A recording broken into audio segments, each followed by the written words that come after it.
Selamat siang saudara. Dalam menghadapi potensi kerawanan konflik dan juga polarisasi masyarakat yang semakin tinggi jelang pemilu 2024, Polri sebagai lembaga negara yang berfungsi memelihara keamanan dan juga ketertiban masyarakat terus berupaya untuk melakukan langkah-langkah pencegahan. Salah satunya adalah dengan mengedepankan fungsi preemptif yang dilakukan oleh Bayangkara Pembina Keamanan dan Ketertiban Masyarakat atau yang dikenal dengan Polisi Babin Kamtibmas. Lantas seperti apa peran Babin Kamtibmas dalam menjaga keamanan dan juga ketertiban pelaksanaan pemilu 2024 dan apa saja upaya yang dilakukan? Kita akan bahas selengkapnya selama 60 menit ke depan bersama saya Diana Dwika hanya di Polri Presisi. Baik, untuk membahasnya saat ini saya sudah kedatangan narasumber Kasubdit Babin Kamtibmas, Ditbin Tipnas Baharkam Polri, Bapak Kombes Pol Tatar Nugroho SIK SH. Pak Tatar, selamat siang. Selamat siang. Salam presisi. Salam presisi. Seperti ini ya Pak ya? Ya, salam presisi. Baik, siap. Dan juga selain itu hadir bersama kami Komisioner Kompolnas, Bapak Prof. Dr. Albertus Wahyu Rudanto, MSI. Prof. Wahyu, selamat siang. Selamat siang. Terima kasih banyak sudah meluangkan waktu bersama kami. Terima kasih, Mbak Dina. Dan juga Sosiolog Universitas Indonesia, Bapak Profesor Dr. Paulus Wirutomo, MSc. Halo, apa kabar Prof? Baik. Terima kasih. Salam presisi. Baik, ini pembahasan yang menarik sekali ya. Kita akan jelang pemilu beberapa bulan ke depan meskipun persiapannya ini dimulai 20 bulan sebelum pemberian suara begitu ya. Pastinya Polri ini sibuk sekali nih saat ini untuk pengamanan dan juga menjaga ketertiban masyarakat. Tapi di sini tadi juga sudah disampaikan ada fungsi preemptif begitu, Babin Kamtibmas. Boleh dijelaskan sebenarnya dalam susunan Polri, struktur Polri, Babin Kamtibmas ini seperti apa? Jadi begini, kami coba bawa dulu ke undang-undang, di Undang-Undang Nomor 2 tahun 2002 tentang Kepolisian Negara Republik Indonesia. Di pasal 13 kita memiliki tugas pokok itu ada 3. Okay. Yang pertama menjaga, memelihara keamanan dan ketertiban masyarakat, kemudian penegakan hukum dan melindungi, mengayomi, melayani masyarakat. Nah di situ di dalam melaksanakan tugas pokok ini ada kita mengemban namanya fungsi yang tadi disampaikan, fungsi preemptif, preventif, dan represif. Nah, BIMAS ini ada di fungsi preemptif, Mbak. Jadi fungsi preemptif ini adalah fungsi yang menjalankan tugas penangkalan kejahatan. Jadi kalau kita melihat dimensi kejahatan itu ada 3, ada potensi gangguan, ambang gangguan, dan gangguan nyata atau ancaman faktual. Nah, disitulah BIMAS bekerja untuk menangkal supaya potensi-potensi gangguan ini tidak berkembang menjadi gangguan nyata. Demikian. Untuk BIMAS sendiri dipimpin oleh Kakor BIMAS di bawah Baharkam Polri. Di bawahnya tadi disebutkan ada Dirbin Tipmas, ada Dirbin Potmas. Babin Kamtibmas, Kasubditnya ada di bawah Dirbin Tipmas. Demikian.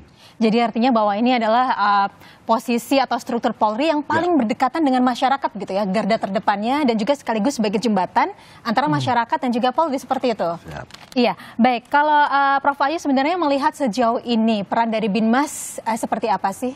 Ya, terima kasih Mbak Diana. Tadi sudah dijelaskan oleh Pak Tatar bahwa posisi Babin Kamtibmas itu di preemptif. Iya. Nah, saya melihat posisi ini sangat strategis karena Babin Kamtibmas ini bisa menjalankan langsung 2 aksi. Pertama, dia sebagai peran deteksi dini. Karena dia langsung dengan masyarakat, dia bisa langsung memantau, menyerap aspirasi, mendengar, melihat, dan apapun yang bisa dipotensi. Yang kedua, dia bisa sebagai deteksi aksi. Jadi langsung dia bisa mengimprove di lapangan harus bagaimana setelah lihat kondisi ini sehingga apa yang menjadi potensi gangguan itu bisa tereliminir atau mungkin justru bisa hilang sejak awal. Jadi melalui deteksi dini dan deteksi aksi ini peran ini sangat kuat dan itulah saya kira kekuatan Babin Kamtibmas di negeri ini terutama sebagai andalan Polri sebagai garda depan. Karena dia interaksinya bukan hanya 1-2 jam tapi 24 jam dia aktif di sana. Jadi ini yang menurut saya yang harus diberdayakan, harus didorong dan juga harus dikelola dengan baik ya. Ya, kalau tadi seperti disampaikan sebagai fungsi preemptif, ini Babin Kamtibmas ini ada sebagai alat pengendali, penggerak dan juga ini pemberdaya masyarakat begitu. Mungkin saudara-saudara pemirsa kita di rumah juga ingin mengetahui sebenarnya untuk menjalankan peran-peran itu apa saja yang dilakukan mungkin Pak? Babin Kamtibmas ini bertugas di desa. Okay. Jadi dia sebagai pengendali, artinya bahwa Babin Kamtibmas ini selalu mengarahkan dan memonitor kegiatan-kegiatan masyarakat di wilayahnya. Dia mengendalikan kegiatan-kegiatan ini supaya tidak melanggar hukum atau melakukan tindakan-tindakan di luar hukum atau kejahatan. Kemudian sebagai pengarah, kita Babin Kamtibmas memberikan bimbingan kepada masyarakat untuk dapat berperan aktif di dalam mewujudkan keamanan dan ketertiban di masyarakat. Kemudian sebagai penggerak, jadi Babin Kamtibmas ini menggerakkan potensi-potensi yang ada di masyarakat untuk turut serta di dalam membangun suatu daya tangkal di masyarakat itu. Sehingga masyarakat itu akan terwujud keamanan dan ketertiban di dalam masyarakat. Demikian, Pak. Iya, kalau Prof. Paulus sendiri melihat dari kacamata masyarakat nih, dari sudut pandang masyarakat, seberapa penting sebenarnya peran dari Binmas ini, Prof? Ya, saya lihat Binmas ini sangat strategis. Kalau secara sosiologis, kita lebih melihatnya bukan hanya sebagai yang menjaga, mengawasi, dan segala macam dari masyarakat, tapi lebih bisa mengajak masyarakat. Jadi secara sosiologis ya, masyarakat kita itu semakin lama harus semakin cerdas di dalam menjaga dirinya sendiri. Jadi kalau tadi Babin Kamtibmas itu efektif, itu menurut saya sebagai sosiologi, secara sosiologis, bagaimana dia semakin lama membuat kesadaran masyarakat sehingga dia bisa berpartisipasi, menjaga dirinya sendiri, itu semakin baik. Tetapi bahwa prinsipnya Babin Kamtibmas itu mendekati masyarakat, saya setuju sekali. Memang itu cara yang paling baik bagi polisi. Tidak terlalu jauh dari masyarakat, tapi dia sudah masuk ke sana. Apalagi sekarang ada polisi RW, saya kira lebih bagus lagi. Ya, nanti kita akan bahas juga tentang polisi RW yang pasti tadi saya juga menggarisbawahi bahwa Babin Kamtibmas ini ada di tengah-tengah masyarakat, gitu, sangat dekat dengan masyarakat. Tadi juga sudah disampaikan ini sebagai alat pengendali, penggerak dan juga pemberdaya. Kalau dalam ranah pemilu gitu, apa sih sebenarnya sudah dilakukan dalam hal pengendalian atau mungkin penggerakan dan juga pemberdayaan masyarakatnya ini, Pak Tatar? Baik, begini Pak. Babin Kamtibmas ini sejak awal sudah melaksanakan perannya. Jadi dari mulai tahun lalu sebenarnya kita sudah melaksanakan kegiatan-kegiatan untuk memberikan pemahaman kepada Babin Kamtibmas di dalam menghadapi pemilu. Jadi Babin Kamtibmas perannya di masyarakat seperti disampaikan oleh Pak Rudianto tadi, Pak Wahyu, bahwa Babin Kamtibmas itu melaksanakan peran deteksi dini. Deteksi dini. Jadi dia mengumpulkan informasi-informasi yang ada di dalam masyarakat, kemudian ini menjadi sebuah informasi yang disampaikan sebagai early warning system kepada pimpinan. Sejak tahun lalu, ini meskipun pemilunya masih tahun 2024. Tahun lalu kita sudah persiapkan ya. Betul. Kemudian selain sebagai deteksi dini, mereka juga melakukan kegiatan-kegiatan yang namanya sambang. Nah, sambang inilah yang tadi disampaikan oleh Prof. Wahyu, bahwa sambang ini sangat bagus sekali. Kenapa? Karena tujuannya untuk mendekatkan polisi dengan masyarakat. Jadi door to door system, mereka melaksanakan dari rumah ke rumah, ingin mendengarkan apa yang menjadi informasi dari masyarakat, keluhan masyarakat apa, kemudian dia serap semua, kemudian terjadi dialog di situ. Ini yang fungsi pengendalinya. Kalau penggerak untuk jelang pemilu nanti seperti apa? Kita menggerakkan potensi-potensi yang ada di masyarakat seperti tokoh masyarakat, kelompok-kelompok sosial. Kita gerakkan, kita dorong ya supaya ikut berpartisipasi dalam pengamanan pemilu. Supaya minim yang golput begitu ya? Ternyata Polri juga berperan besar di situ. Nah ini juga sudah ada operasi Mantap Berata ya, kalau tidak salah Kapolri juga sudah gelar pasukan beberapa waktu lalu. Kita akan membahasnya di segmen selanjutnya. Dan saudara jangan kemana-mana, tetaplah bersama kami karena Polri Presisi akan segera kembali sesaat lagi.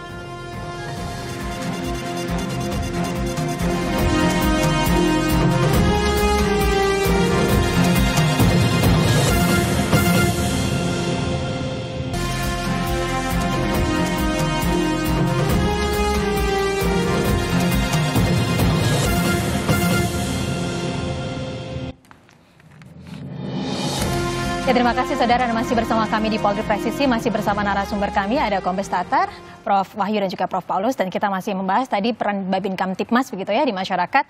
Ada fungsi preemptif sebagai pengendali, penggerak dan juga pemberdaya masyarakat. Kita akan bertanya lebih jauh. Ini terkait pelaksanaan pemilu, ada yang disebut dengan operasi Mantap Brata begitu 2023. Mungkin bisa dijelaskan ke Pak Tatar apa yang dimaksud dengan operasi Mantap Brata, dan juga kalau tidak salah Kapolri juga sudah gelar pasukan ya beberapa waktu lalu begitu, dan juga melibatkan kurang lebih 11 satuan tugas begitu. Bisa dijelaskan tentang operasi Mantap Brata? Baik, operasi Mantap Brata ini dilaksanakan untuk pengamanan pemilu biasanya ya. Kemudian BIMA sendiri itu posisinya ada di dalam Satgas Preemptif. Satgas Preemptif seperti kami jelaskan tadi. Di situ ada juga Subsatgas Intelijen. Jadi BIMAS, Subsatgas BIMAS, Intelijen, Subsatgas Intelijen.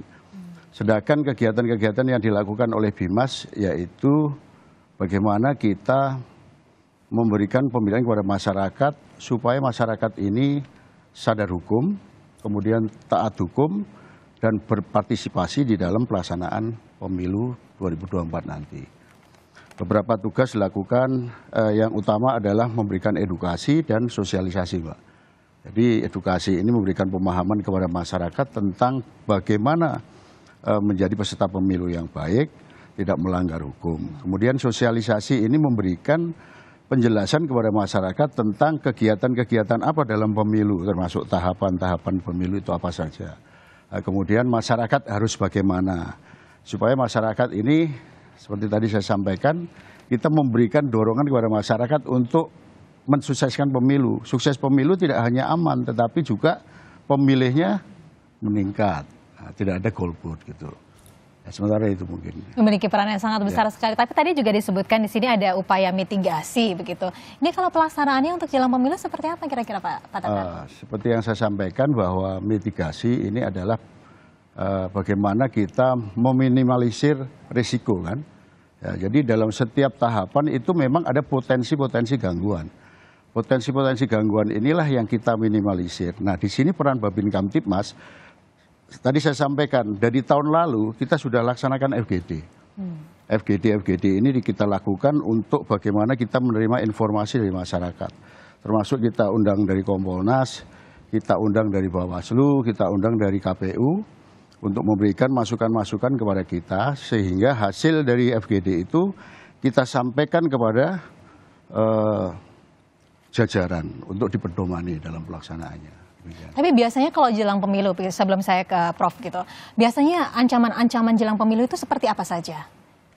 Seperti halnya ancaman-ancaman di misalnya dalam kampanye ya. Itu ada black campaign, money politik. Ya, kemudian dalam pengiriman kotak suara di jajaran, pencurian kotak suara, kemudian ada kartu suara yang sudah tercoblos. Ini beberapa ancaman yang mungkin terjadi. Karena itulah upaya mitigasinya perlu untuk dilakukan sedari dini begitu ya. Kalau Prof Wahyu melihat upaya pencegahan konflik begitu yang dilakukan oleh BINMAS sejauh ini seperti apa, Prof? Jadi begini Mbak Diana, kalau kita lihat pemilu, itu sebenarnya esensinya kan manajemen konflik. Karena di situ ada kompetisi. Ada pemilihan presiden, wakil presiden, itu ada pendukungnya. Anggota DPR saling bersaing untuk menjadi duduk di Senayan dan sebagainya. Kompetisi ini tentu karena kompetisi rawan konflik. Sementara pemilu itu kita desain sebagai suatu kemeriahan, maka disebut sebagai pesta demokrasi. Karena ini ada konflik, ada pesta, maka syaratnya harus aman. Siapa yang amankan? Sesuai dengan perintah undang-undang, tugasnya polisi, tugasnya Polri.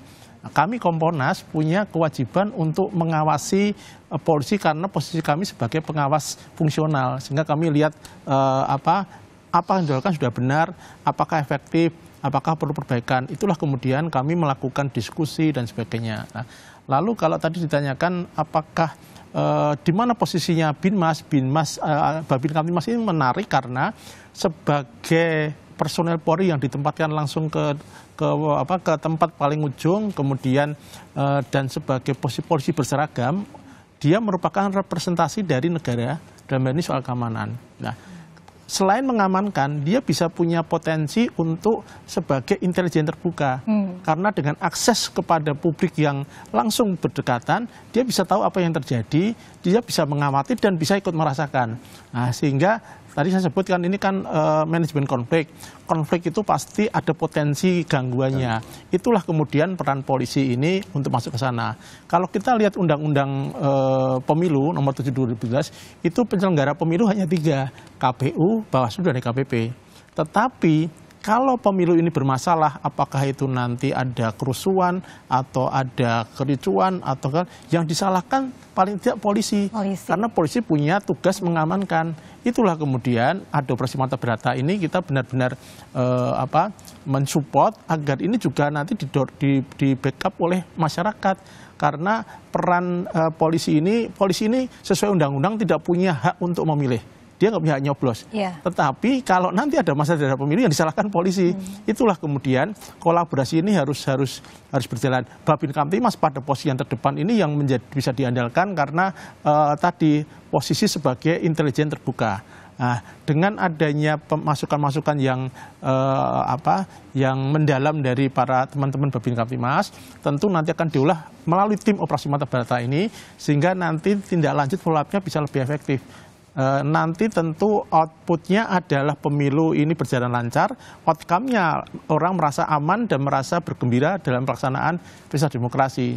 Kira rentetan esensi pemilu sampai ini yang harus kita amati, kita jaga dan benar-benar semuanya mensupport melalui salah satunya peran Babin Kamtibmas ini. Iya, memang tahapan-tahapannya sangat panjang begitu ya, dan ini masih permulaan mungkin baru kemarin mendaftarkan ke KPU. Mungkin nanti semakin ke belakang kampanye mungkin konflik-konflik itu mungkin akan semakin bermunculan. Kita harapkan tadi seperti Prof. Wahyu sampaikan kalau bisa merangkul masyarakat juga begitu, tidak hanya Polri yang berperan mengamankan tapi juga masyarakat terlibat seperti itu. Nah, kalau begitu saya langsung tanyakan nih ke Prof. Albertus, kalau begitu Prof. Paulus, bagaimana caranya supaya ini bisa efektif, masyarakat itu bisa ikut serta begitu untuk bisa menjaga ketertiban dan keamanan di masyarakat untuk jelang pemilu begitu, Prof. Paulus? Ya, itu pertanyaan yang bagus ya. Karena kalau kita bicara tentang pemilu, itu kelihatannya mari kita berpesta. Mari kita berpesta, demokrasi. Kita semua bergembira. Kayaknya enak-enak aja. Tapi kenyataannya yang keluar nanti konflik di sebelah sini, ancamannya. Wah, berarti polisi itu memang bebannya dalam tanda petik itu berat. Karena kalau dia ingin memasukkan pengertian kepada masyarakat bahwa ini mari kita bergembira loh, kita gitu. Itu kan harus ada sosialisasi yang bagus. Nah, berarti polisinya ini harus mampu melakukan sosialisasi. Nanti sampai kepada kalau ada perselisihan terus meningkat sampai konflik, dia juga yang harus bisa supaya memanajemen konflik.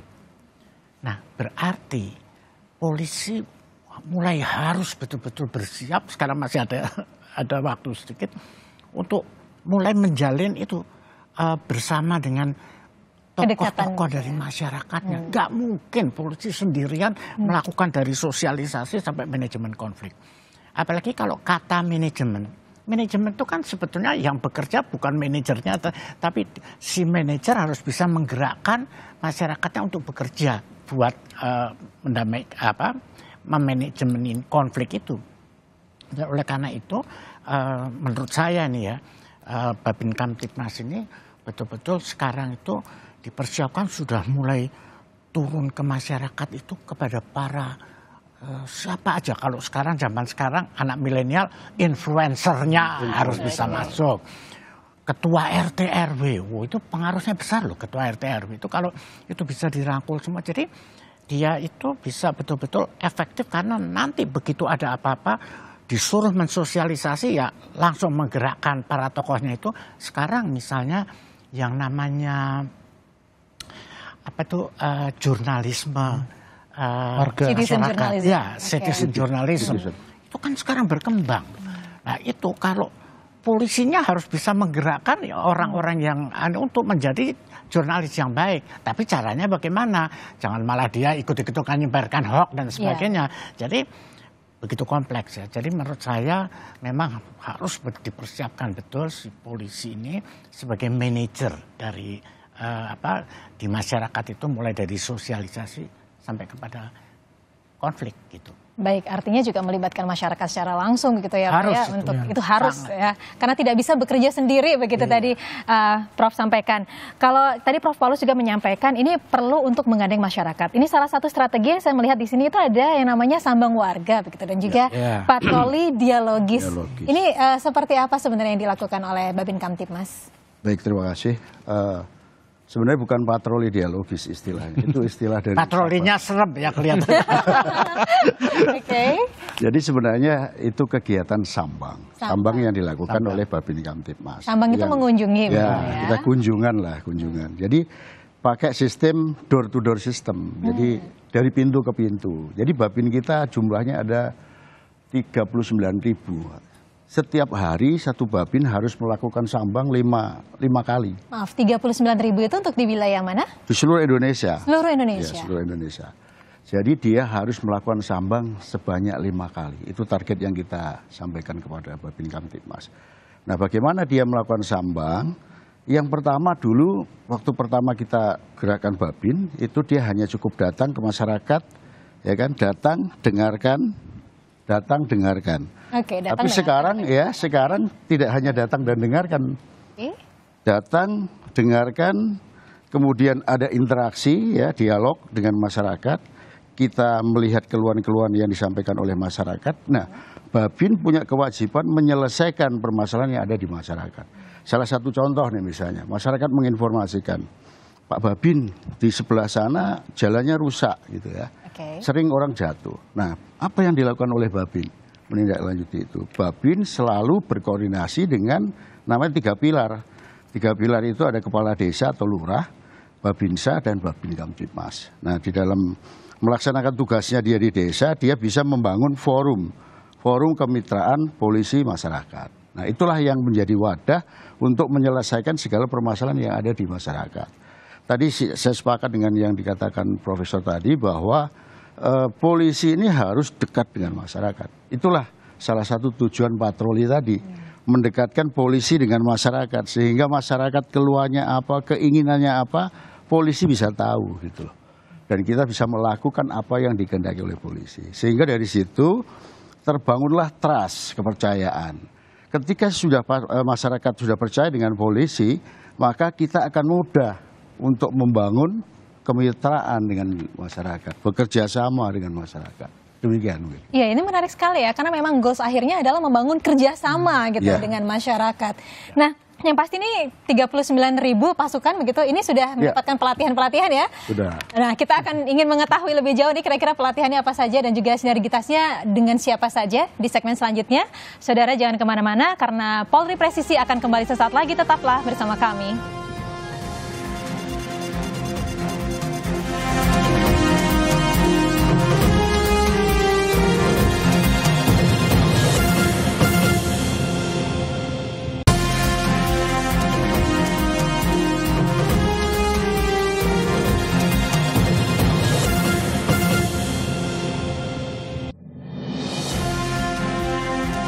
Ya, terima kasih saudara, Anda masih bersama kami di Polri Presisi dan kita masih membahas tentang peran Babin Kamtibmas dalam Pemilu Damai 2024. Dan juga di segmen sebelumnya kita sudah mendengarkan bahwa ada kurang lebih 39.000 begitu ya, anggota Binmas yang tersebar di seluruh Indonesia begitu, dan juga berupaya untuk terus mengajak dan juga merangkul masyarakat untuk dapat bersama-sama mengamankan dan juga mensukseskan Pemilu Damai begitu. Nah, ini pastinya dibutuhkan pelatihan-pelatihan. Ini apakah memang ada pelatihan khusus begitu jelang pengamanan Pemilu 2024, Kombes Tatar? Ya, baik. Untuk setiap operasi di kepolisian, jadi operasi kepolisian itu berarti anggarannya khusus, waktunya juga diatur, sasarannya juga sasaran khusus. Selain itu ada namanya kegiatan kepolisian, itu yang dilaksanakan secara rutin, hari ke hari itu ya. Di dalam setiap operasi itu kita melaksanakan latihan pra-operasi namanya. Dan itu sudah dilaksanakan oleh Sopori di tingkat Mabes Polri. Mulai kapan ini Pak? Sebelum operasi itu dimulai. Sebelum operasi dimulai dilaksanakan latihan pra-operasi. Di dalam latihan itu ingin mensinergikan bagaimana melihat sinergisitas antar fungsi preemptif, preventif, represif. Jadi ketika ada kejadian seperti apa, ini bisa disimulasikan. Nah, itu setiap Polda juga melaksanakan biasanya dengan latihan di lapangan secara terbuka ya, gladi lapangan itu. Nah, itu yang dilaksanakan untuk khusus menghadapi pemilu. Tetapi selain latihan tadi, kita juga memberikan pelatihan kepada Babin. Jadi Babin itu ketika diangkat oleh Kapolda, ya yang mengangkat Kapolda Mbak, dengan skep Kapolda, itu dia harus mengikuti namanya Dikbangspes, pendidikan pengembangan spesialisasi, fungsi Bimas atau spesialisasi Babin Kamtibmas, gitu. Nah, itu pelaksanaannya di Pusdik Bimas. Nah, apabila dia tidak sempat mengikuti itu, dia bisa mengikuti namanya Katpuan, peningkatan kemampuan yang diselenggarakan oleh Korbimas Polri. Jadi di Mabes Polri, kami menyelenggarakan biasanya 1 tahun itu 270 orang, 280 orang, ya. Kemudian Babin kita jumlahnya berapa? 39.000. Jadi kalau ini dilaksanakan 80 tahun baru selesai. 80 tahun baru selesai. Jadi kami mengambil inisiatif memberikan pelatihan secara hybrid. Ada yang tatap muka, ada yang Zoom. Tahun lalu kami mencapai capaian latihan kita bisa 15.000 orang. Target saya tahun depan selesai, Bro. Jadi 39.000. Itu dengan cara hybrid. Selain itu di Polda-Polda juga melaksanakan pelatihan. Namanya program latihan yang dilaksanakan di SPN-SPN. Di SPN-SPN itu dilaksanakan pelatihan secara rutin juga setiap tahun. Kita sudah memberikan masukan kepada Polda agar juga dilakukan secara hybrid. Sehingga semua Babin bisa mengikuti pelatihan itu. Nah, itu yang kita laksanakan.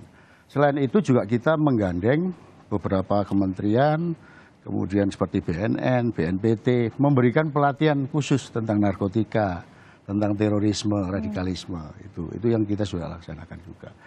Dalam menghadapi pemilu, tahun lalu kita juga bersama BNPT laksanakan latihan. Kemudian kita juga mengundang dari media, MNC, untuk memberikan pelatihan kepada Babin Kamtibmas bagaimana membuat konten di media. Baru kemarin juga kita laksanakan terhadap 400 personil di Jakarta. Diberikan oleh Humas untuk melatih bagaimana bermedia sosial untuk tadi yang dikatakan Profesor tadi, menyampaikan himbauan melalui media sosial, membuat konten yang baik seperti apa, kemudian apa isi tulisan yang harus disampaikan di situ. Jadi Babin Kamtibmas kita harapkan bisa memiliki pemahaman itu, menyampaikan himbauan-himbauan sosialisasi tidak hanya langsung tetapi bisa melalui media sosial. Ya, itu Mbak. Karena memang sekarang Gen Z ini jumlahnya banyak sekali ya Pak ya, usia-usia muda, dan mereka biasanya lebih banyak mengakses media sosial. Itu menjadi salah satu saluran begitu ya, informasi yang cukup efektif. Nah, kalau Prof Wahyu melihat ini kan pastinya butuh sinergitas begitu ya. Tadi sudah ada BNPT, BNN gitu. Tadi juga sudah disampaikan ada tiga penyelenggara pemilu. Tapi selain itu ini perlu sinergitas dengan siapa saja? Jadi begini. Kalau kita lihat komposisi pemilu, ini IO-nya itu KPU, yang ngawasi Bawaslu, kalau ngetik DKPP. Tetapi 3 ini akan bisa berjalan bagus kalau aman, yaitu polisi. Sementara teman-teman Babin Kamtibmas ini kan tidak mungkin mengatasi itu semua. Tadi jumlahnya disebutkan hanya 39.000, desanya 80.000 dan kami sudah ke wilayah, itu ada satu Babin Kamtibmas yang dia harus membawahi 3-4 desa. Bisa Mbak Diana bayangkan, satu orang dia di 3-4 desa yang jaraknya bisa 1-2 malam baru sampai. Jauh-jauh ya, sehingga tidak mungkin kerja sendiri. Karena itu kerjasama dengan KPU sebagai penyelenggara tentu wajib. Lalu Bawaslu tentu juga wajib, karena di sana ada komunikasi, interaksi mengenai masalah-masalah yang muncul. Karena posisi Babin Kamtibmas tidak hanya sekedar ngamankan, tapi dia juga punya peran sebagai problem solver. Karena ketika ada masalah, dia bisa langsung berkomunikasi. Tadi ada banyak kemampuan komunikasi, negosiasi, kemampuan public speaking, ya.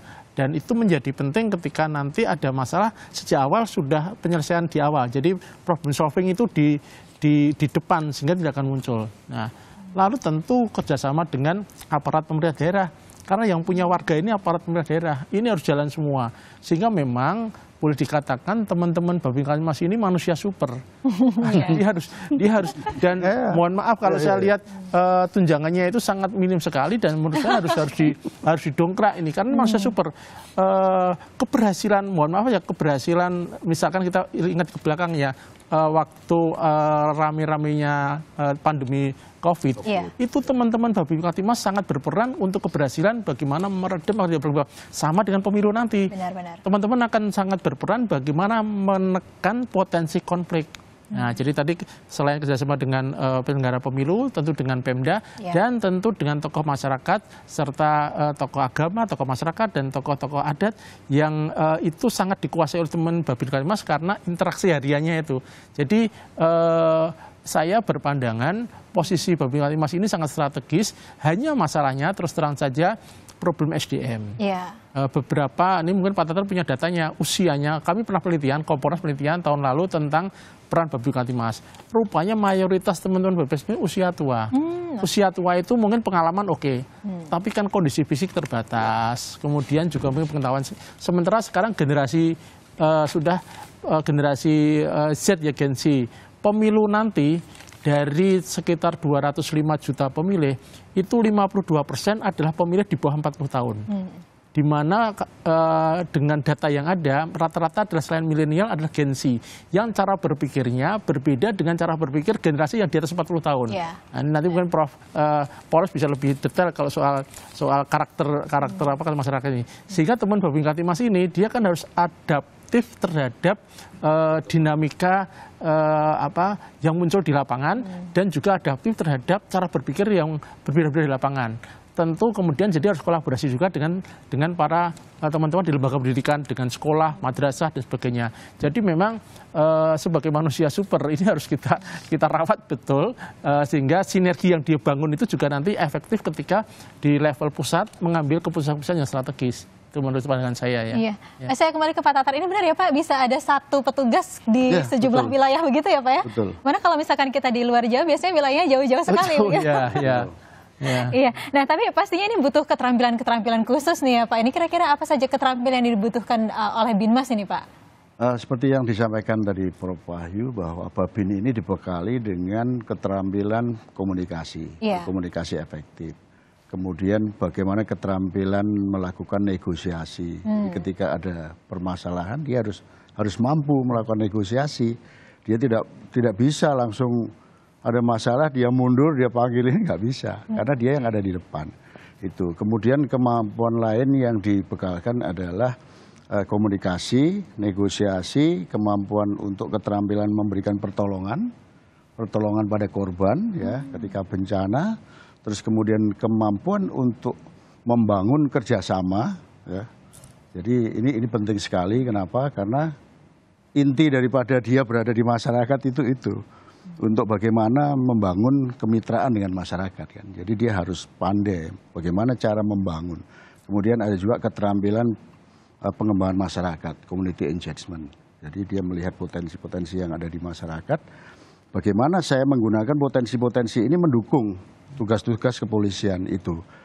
Dan ini sangat menarik. Babin-babin kita itu pintar-pintar, Mbak. Di Jogja saya kemarin datang pada satu tempat. Ini lokasi dulunya kalau kita dengar Sanggrahan, Pak. Nah itu sekarang sudah berubah. Sanggrahan itu dulu tempat prostitusi. Itu sekarang sudah berubah menjadi tempat wisata. Jadi si Babin ini merangkul potensi-potensi yang ada di masyarakat. Dia berdayakan orang yang ahli dalam pembuatan ternak ikan. Jadi ada irigasi, dia bangun, dia panggil orang yang ahli. Ini gimana cara piara ikan? Nah sekarang jadi tempat rekreasi. Itu selokan itu, irigasi itu sekarang jadi kolam panjang yang airnya mengalir sangat bersih. Nah ini sangat menarik. Saya datang ke sana, saya ingin melihat langsung ke ini apakah benar. Ternyata betul. Kemudian dia mengembangkan lagi tanaman kelengkeng. Ya, tanaman kelengkeng. Jadi satu kampung itu kelengkeng semua. Saya sempat cicipi juga, memang luar biasa. Belum yang di tempat-tempat lain. Di Lampung itu misalnya, dia sumbangkan tanahnya untuk bangun sekolah. Di Jawa Barat, di Sukabumi, itu dia jadi dai Kamtibmas. Ya, kemudian ada lagi yang menyumbangkan dan mengajar. Dia membuka sekolah gratis, dia menjadi pengajar di situ. Jadi banyak sekali kemampuan-kemampuan yang sudah dilaksanakan oleh Babin ini. Iya, ini tadi juga disebutkan pandemi berada di garda terdepan, bencana di garda terdepan. Kemudian wilayah-wilayah yang merah begitu bahkan sudah bisa dibangun memiliki ekonomi kerakyatan yang artinya masyarakat lebih sejahtera, lebih aman begitu ya. Luar biasa sekali ini perannya. Kalau Prof. Paulos ini melihat bagaimana nih komunikasi sosialnya dan juga upaya-upaya untuk menyelesaikan berbagai permasalahan yang tadi ada. Harus seperti apa Binmas ini? Tadi sudah banyak cerita yang bagus ya. Jadi intinya saya setuju sekali. Kata patrolinya itu kalau bisa agak dihilangkan, agak disembunyikan. Tapi sambang. Sambang. Nah, sambang itu sudah kata yang menyenangkan. Saya nggak tahu kalau di daerah luar Jawa mungkin kata lain, tapi seperti itulah. Nah, oleh karena itu yang harus dilakukan itu adalah betul-betul menyambangi ya, kalau bahasa Jawanya mendatangi. Kita berdiskusi, sambung rasa. Itu penting sekali supaya mendapatkan akhirnya nanti bantuan dari masyarakat. Sebetulnya nggak ada yang sulit bagi polisi kalau dia bisa berkomunikasi dengan baik, karena bantuan itu akan muncul sendiri. Bagaimana mengatasi kalau ada yang bertengkar dengan cara setempat. Itu akan muncul sendiri. Nah, itu bagusnya ya kalau komunikasi dilakukan dengan benar, maka akan muncul sendiri potensi-potensi tadi. Nah, kemudian menurut saya cara-cara anak muda sekarang kan digitalisasi itu luar biasa. Ajak mereka bicara tentang bagaimana komunikasi yang terutama di dalam pemilu ini ya, secara digital ini sampai seperti apa bisa dimanfaatkan. Mungkin polisinya sendiri belum terlalu tahu, tapi kalau polisinya bisa mengajak anak-anak muda, mungkin akan keluar itu. Makanya menurut saya yang didatangi, kalau sambang, tadi ada 5 ya Pak, yaitu 5 apa? Apa itu 5 keluarga? Kalau menurut saya tidak selalu harus keluarga. Bisa warung, warung tempat anak-anak kongko ya. Terus kemudian bisa masjid, kalau memang bisa duduk-duduk di masjid, dan bahkan sekolah. Ya kalau sekarang anak SMA kan sudah banyak yang ikut pemilu, ya datangin aja SMA lalu berdiskusi dan segala macam, itu akan keluar semua potensi-potensi itu. Jadi menurut saya intinya memang pada sambung rasanya sampai menghasilkan suatu dukungan ya dari masyarakat tadi. Iya, memang Polri presisi ya, tidak berjarak lagi dengan masyarakat, bahkan sangat terbuka untuk menerima kritik dari masyarakat begitu. Tapi tadi yang menjadi menarik juga di sini adalah tadi usianya mungkin di atas 40 begitu. Sementara kita banyak sekali yang Gen Z. Ini yang kalau jelang-jelang pemilu biasanya banyak hoax nih ya. Kita akan bahas di segmen selanjutnya. Dan saudara jangan kemana-mana, Polri presisi akan segera kembali sesaat lagi. Tetaplah bersama kami.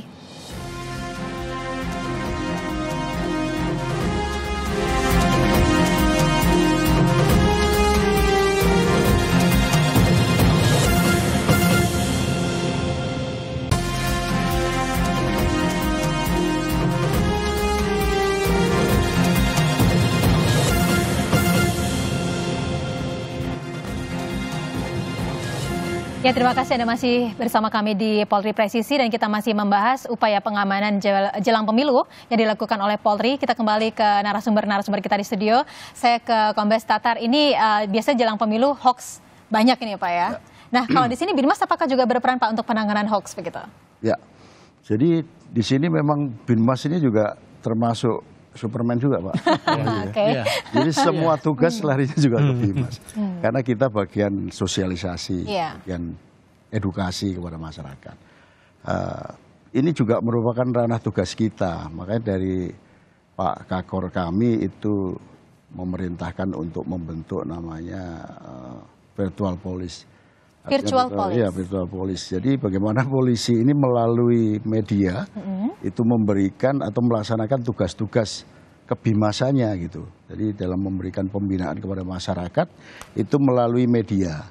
Nah, oleh karena itu saat ini Babin Kamtibmas ini sebenarnya kasihan juga, tugasnya banyak sekali. Ya, sampai ke masalah medsos ini juga kita bebani mereka. Mereka harus memiliki satu akun, minimal satu akun, dan mereka membuat kegiatan-kegiatan melalui akunnya. Salah satu contohnya misalnya Sambang Online.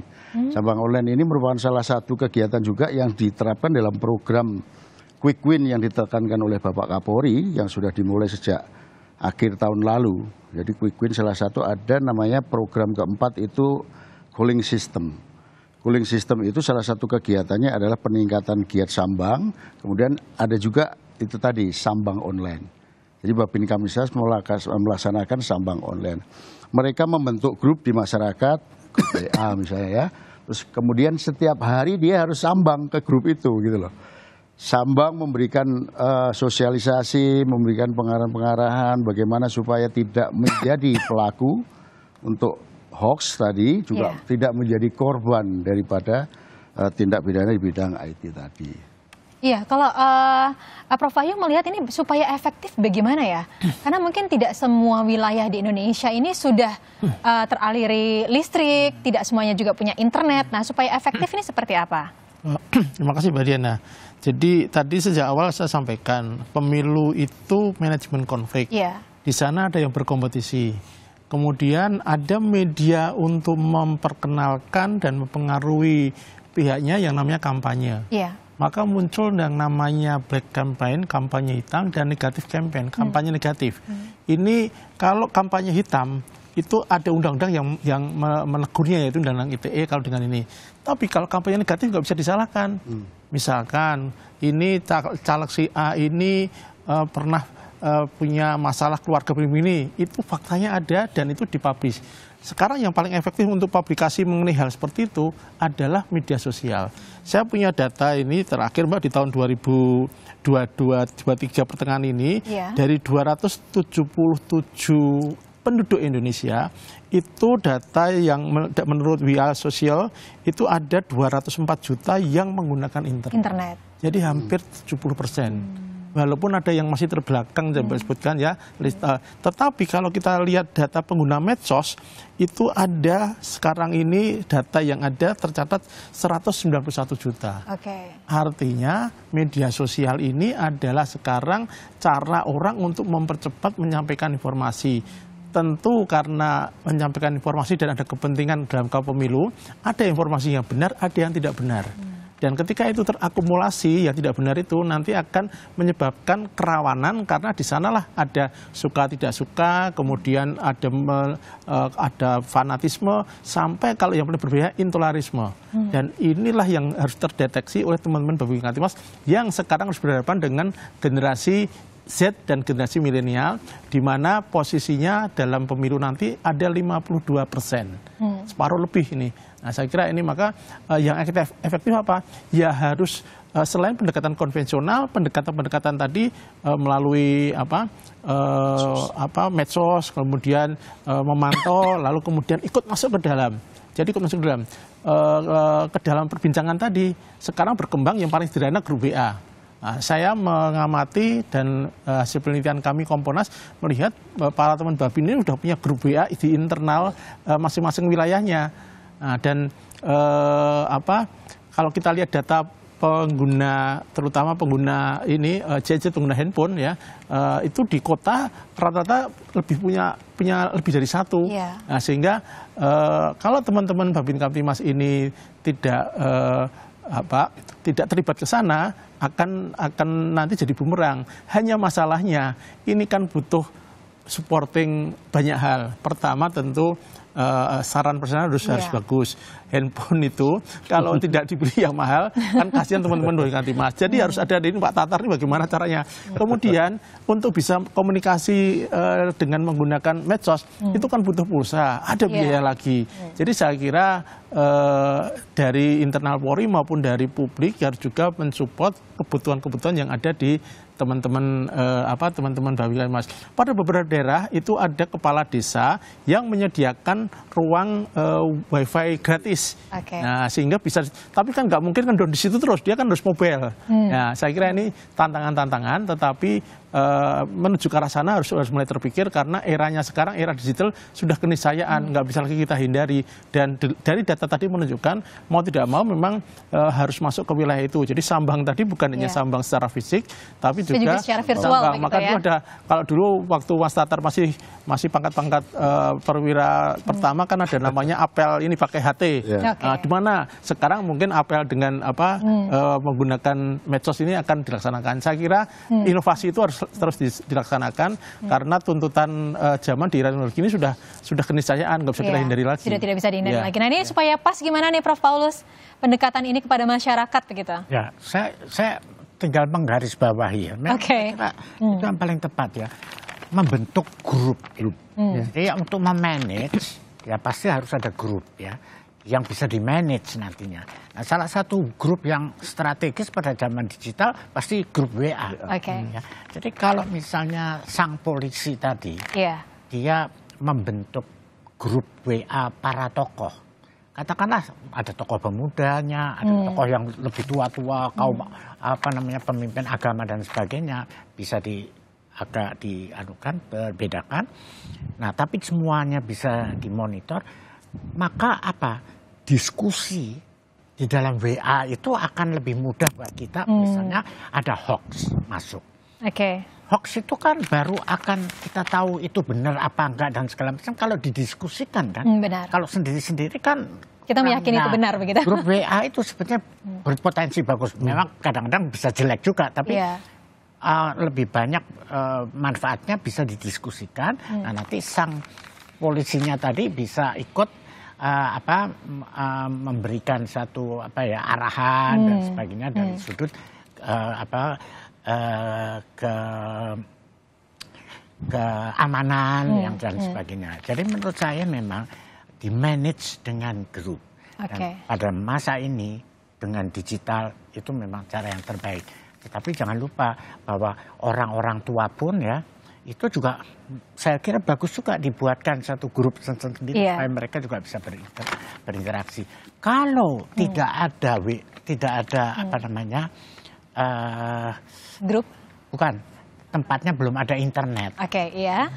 Menurut saya itu masalah, tapi malah mungkin bukan masalah yang besar. Sebab mereka bisa kembali ke komunikasi yang tradisional. Karena malah enak, tidak ada hoax dari luar dan segala macam. Jadi masih bisa diselesaikan dengan cara-cara yang lebih tradisional. Jadi malah yang di tempat-tempat yang di mana sudah ada internet itu ancamannya semakin luas, semakin besar begitu ya. Dan ini juga menjadi perbincangan kita selanjutnya tentang indeks keamanan pemilu. Kita akan bahas selanjutnya. Dan pemirsa, Polri Presisi akan segera kembali, tetaplah bersama kami.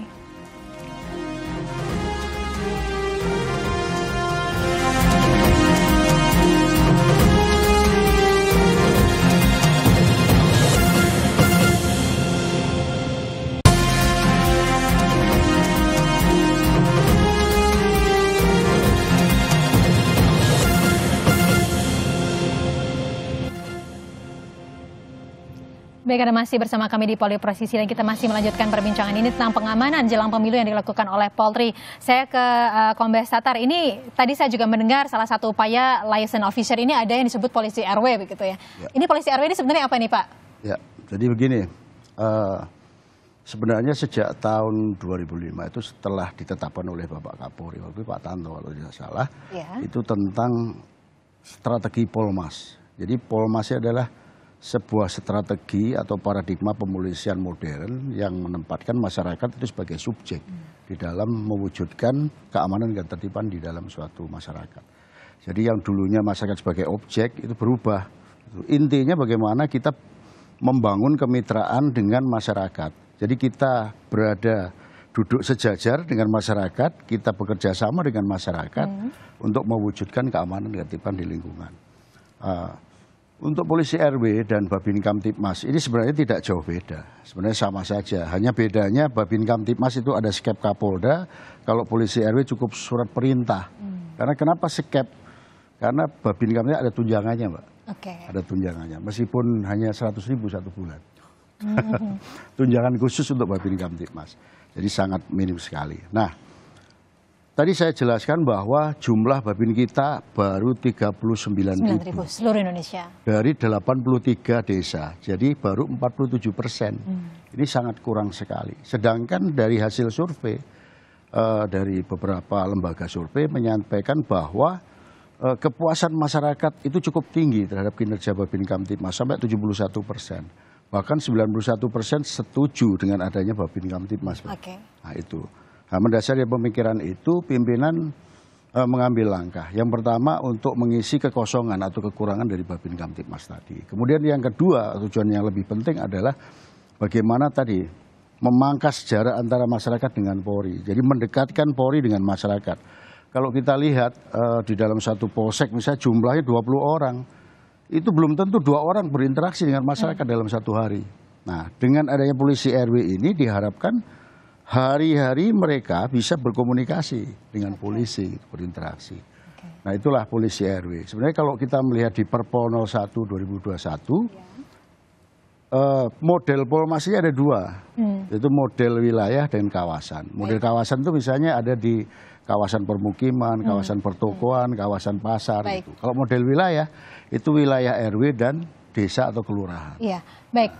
Itu. Kalau begitu saya ke Prof. Wahyu ini, kalau tadi sudah ada polisi RW begitu, tapi kan tadi juga sudah ada sejumlah daerah-daerah yang juga rawan begitu ya, yang ada dalam indeks kerawanan pemilu ini. Kalau peran dari Binmas harus seperti apa untuk wilayah-wilayah yang mungkin rawan atau sedang dalam pelaksanaan pemilu ini? Jadi begini Mbak, Bawaslu punya namanya IKP, Indeks Kerawanan Pemilu. Iya. Polisi punya namanya IPKP, Indeks Potensi Kerawanan Pemilu. Cara melihatnya memang agak berbeda. Kalau Bawaslu lebih pada bagaimana pemilu berjalan dengan jurdil dan aman. Kalau polisi bagaimana berjalan dengan aman. Nah, sementara kami di Komponas punya Des Pemilu yang mengawasi ini semua. Lalu di mana peran Babin? Kita lihat terutama yang punya Polri, kaitannya Komponas kan dengan Polri, ada dimensi-dimensi. Jadi kalau kita lihat di IPKP itu ada dimensi, ada 5 dimensi, ada indikator. Indikatornya sampai dibikin sampai 200 lebih.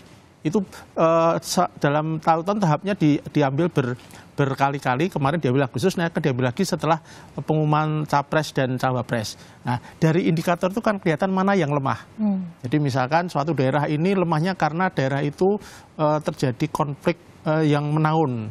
Atau daerah ini lemah karena terjadi intoleransi yang tinggi. Itu kelihatan di peta itu.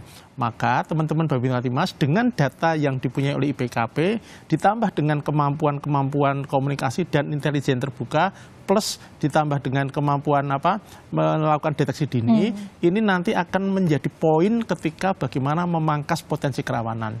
Jadi ini sangat efektif sekali karena ketika data yang sudah diolah oleh Baintel Polri ini kemudian sampai di wilayah, teman Babin Kamtipmas mengelaborasi dengan fakta di lapangan, maka langsung ada problem solving yang sejak awal ditangani. Dengan begitu maka harapan kita potensi itu sudah terdeteksi sejak awal, sudah teratasi sejak awal melalui problem solving tadi. Kira-kira itu ya. Iya. Nah ini Prof, kalau tadi sudah kita jabarkan peran penting dari Binmas, kemudian tantangannya, singkat saja ini kira-kira harapannya dan apa yang harus dilakukan supaya memang pelaksanaan pemilu nanti bisa aman begitu dari sisi Binmas. Jadi tadi penekanannya karena polisi RW itu sangat-sangat strategis, tapi harus Superman begitu ya. Nah, sekarang kalau ngajarin mereka, jangan terlalu banyak diajarin secara teoritis orang-orang dari luar.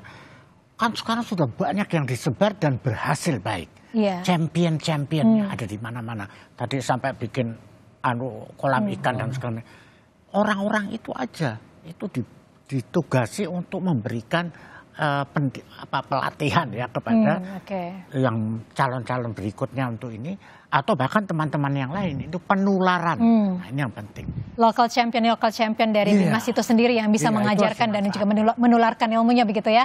Baik, terima kasih Kombes Tatar, Prof. Wahyu, Prof. Paulus atas waktunya di Polri Presisi pada siang hari ini. Selamat bertugas karena ini jalannya masih panjang ya Pak ya untuk pelaksanaan pemilu. Semoga semuanya juga sehat selalu dan pemilu ini bisa berjalan dengan damai dan juga sukses. Baik, dan pemirsa, demikian perbincangan kita pada siang hari ini di Polri Presisi. Saya Diana Dwika undur diri. Terima kasih. Sampai jumpa. Terima kasih banyak.